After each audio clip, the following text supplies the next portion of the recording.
2025년 11월 6일 목요일 새벽 기도입니다.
누가복음 23장 33절부터 43절입니다.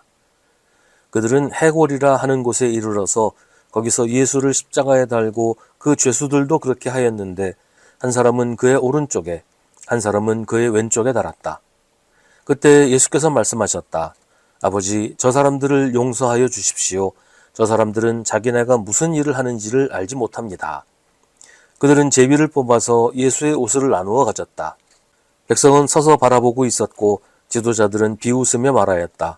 이 자가 남을 구원하였으니 정말 그가 택하심을 받은 분이라면 자기나 구원하라지.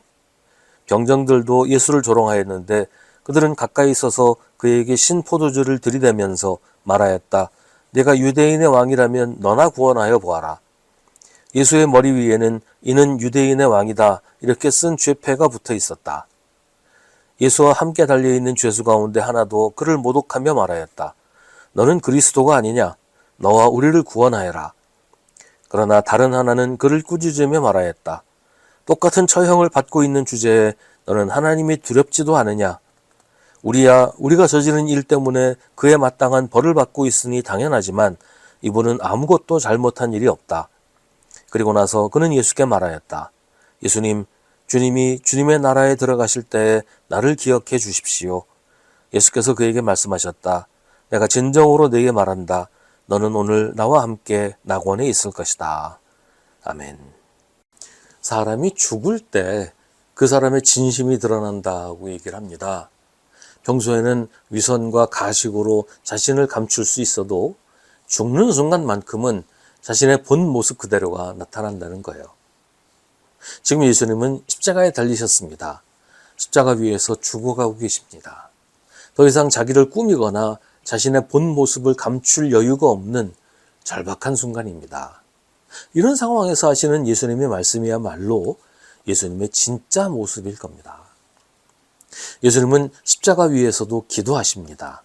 그런데 그 기도의 내용이 놀랍습니다. 아버지, 저 사람들을 용서하여 주십시오. 저 사람들은 자기네가 무슨 일을 하는지를 알지 못합니다. 지금 자기를 죽이고 있는 사람들을 보시면서 그들을 용서해 달라고 하나님께 기도하십니다. 어떻게 용서가 될까요? 어떻게 그들을 용서할 마음이 있을 수 있을까요? 여기서 저 사람들이란 1차적으로는 예수님을 십자가에 못 박고 있는 로마 군인들이겠지요. 그들은 직접 살인을 저지르고 있는 사람들입니다. 하지만 예수님은 그들이 자기들이 무슨 일을 하는지 알지 못한다고 하십니다. 따지고 보면 그래요. 그들은 예수님이 누군지도 모르고 자기들이 왜 예수님을 죽이고 있는지도 몰라요. 그저 위에서 시키니까 하는 사람들입니다. 예수님은 그들이 자기들이 지금 하고 있는 일이 무슨 일인지 모르고 하고 있으니 용서해 달라고 하나님께 기도하십니다. 그런데 몰랐다는 게 핑계가 될까요? 시켜서 한 일이라고 죄가 안 될까요? 제2차 세계대전 때 유대인 학살의 실무 책임자였던 아이히만, 아우슈비츠 수용소의 소장이었고 수많은 유대인들을 학살한 아이히만은 전쟁이 끝나고 전범 재판을 받을 때 나는 권한이 거의 없는 배달부에 불과했다. 나는 아무것도 한 것이 없다. 크건 작건 아돌프 히틀러나 그 어떤 상급자의 지시에 아무것도 덧붙이지 않고 성실하게 임무를 수행했을 뿐이라고 변명을 합니다. 그때 검사는 명령이 잘못되고 불법적인 경우에는 명령을 마지못해 따른 것 또한 불법적인 행위로 성립된다고 반박했고 결국 A면은 사형 판결을 받고 사형을 당했습니다. 모르고 했다는 게 핑계가 될 수는 없습니다. 그런데도 예수님은 자기를 죽이고 있는 사람들을 용서하셨습니다. 그게 예수님의 진심이었습니다. 원수를 사랑하라고 가르치신 예수님이 마지막 순간까지 원수를 사랑하시는 모습을 보여주셨습니다. 예수님이 십자가에서 하나님께 용서해달라고 하신 저 사람들에는 예수님을 죽이는 일에 실제로 책임이 있는 빌라도와 대제사장 일파도 포함되었을 겁니다.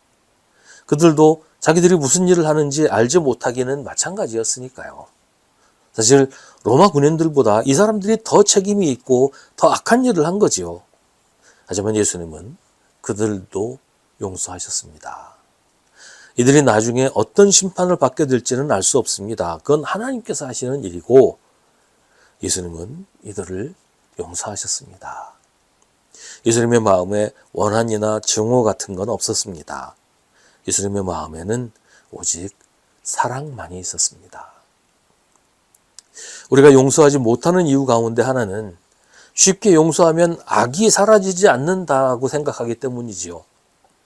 잘못을 바로잡지 않은 채 용서하는 건 불의를 용납하는 일이 되고 세상을 더 혼란하게 만든다고 생각하기 때문입니다. 물론 그렇습니다. 악한 일을 그대로 내버려 두는 건 악에 동조하는 게 됩니다. 하지만 그렇다고 해서 마음에 미움과 증오를 담아서는 안 됩니다. 예수님은 그렇게 우리를 사랑하시고 우리를 용서하셨습니다. 우리를 미워하지 않으시고 오히려 불쌍히 여기셨습니다. 그 사랑이 우리를 변화시키고 우리를 구원하는 겁니다. 우리는 예수님의 사랑으로 용서받고 구원받았습니다.